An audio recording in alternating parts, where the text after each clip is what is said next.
এই কেকটা ছিল সবথেকে অদ্ভুত। মাথাটা এত বড় যে চুলা থেকে বের করার সময় অন্য কেকরা হেসেই লুটিয়ে পড়েছিল। সবাই হাসাহাসি করত, কেউ ভালোবাসত না, কেউ ভয়েও পেত।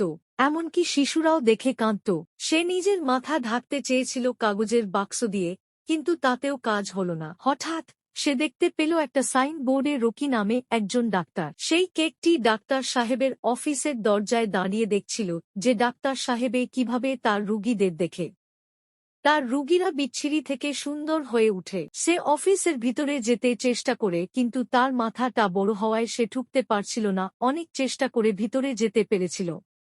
ডাক্তার তাকে দেখে মাফচোক করছিল। অনেক চেষ্টা করার পরও তার মাথাটা ছোট্ট হচ্ছিল না। অন্য কেকটা সেখানে এসে হাসি করছিল। বড় মাথাওয়ালা কেকটি কান্না করছিল। তার কান্না থামাতে ডাক্তার সাহেবে অন্য কেকদের সেখান থেকে যেতে বলেন। তারপর ডাক্তার সাহেবে ভাবতে ভাবতে একটা উপায় পেলেন। একটি বড় কলার খোসা ছাড়িয়ে কেকটির মাথায় লাগিয়ে আর কিছু চিপস দিয়ে বেঁধে একটা সুন্দর মুকুট বানিয়ে দেন। এই ভালো ডাক্তারটির জন্য সবাই লাইক আর সাবস্ক্রাইব করে দিবেন।